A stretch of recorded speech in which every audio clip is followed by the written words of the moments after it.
Mathayo 6:33. Injili ya Mathayo sura ya 6 mstari wa 3. Tafuteni kwanza ufalme wa Mungu na haki yake.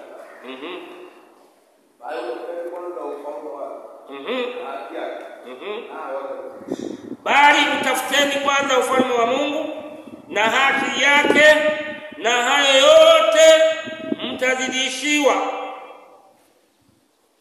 Tafuteni kwanza ufalme wake.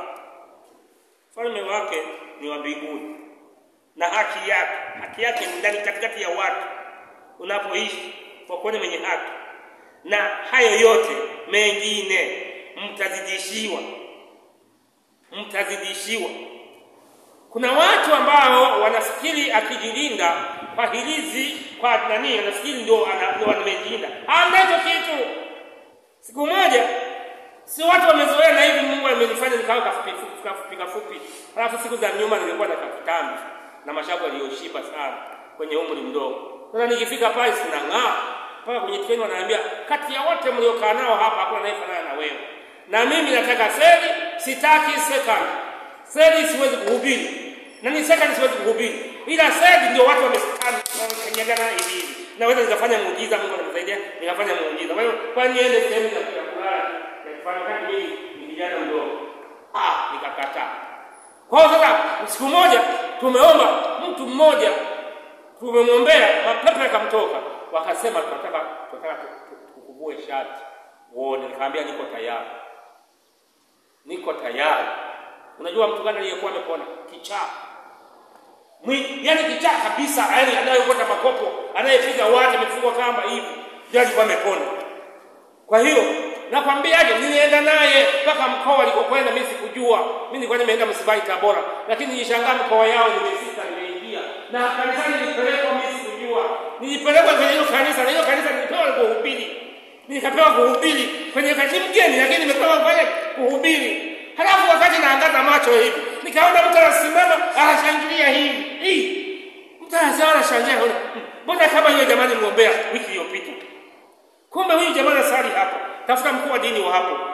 Yule jamaa vipi? Hebu niambie, ndio wewe tulizie kuombea tukitokea Dar es Salaam kwenye treni au ni nani? Ulikuwa unaenda sijui Ujiji kutibiwa sijui na mganga wa kienyeji. Ndio mimi. Ndio mimi. Bwana asifiwe. Jamani, uponyaji upo, isipokuwa tu watu wanatafuta vyao vya Mungu hawavitafuti, ufalme wa Mungu hawautafuti, na haki ya Mungu hawahitaji. Lakini kama ukichukua hatua ukataka hivyo, utaishi maisha mazuri. Jambo la pili, tafuta uwepo wa Yesu Kristo katika maisha yako. Warumi 12:3. Tafuta uwepo wa Kristo katika maisha yako. Warumi 12:3 na Korintho wa kwanza 12:9.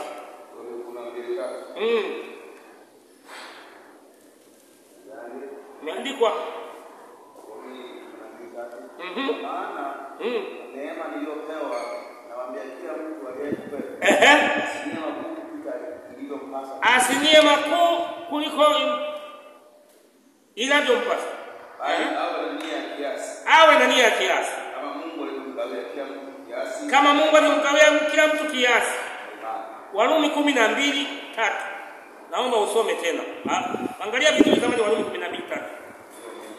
Ni yenyewe.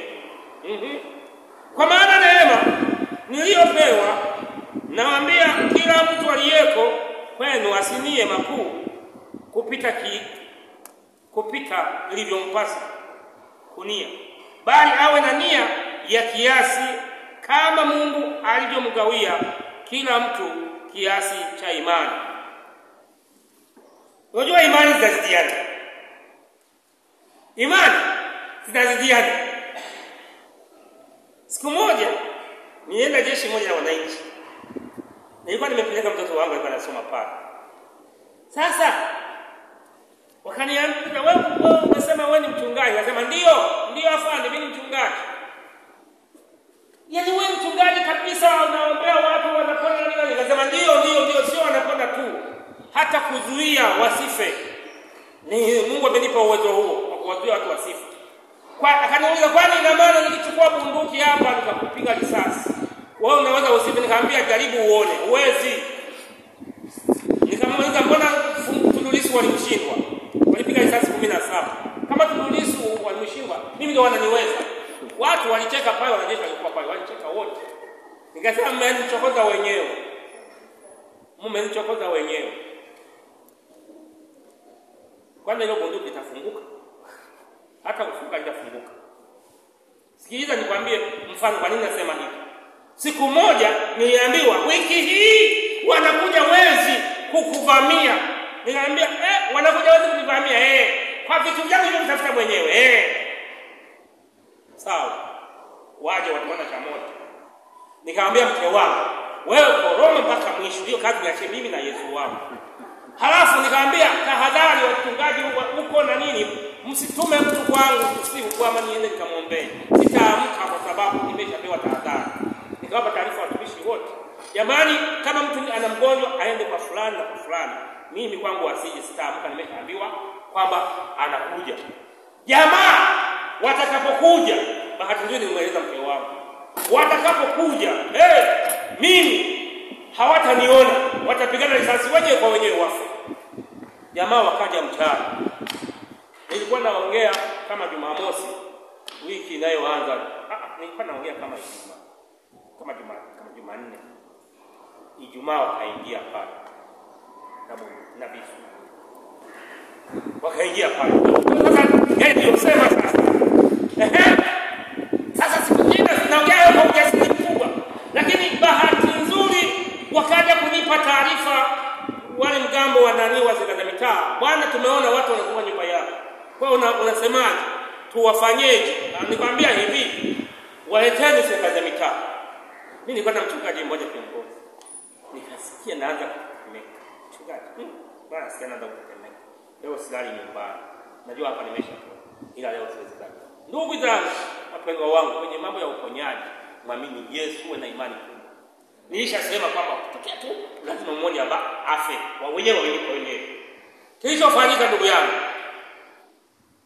walikamatwa na kilichowaponda walisema tulikuwa tumekuja kuiba kwa fulani.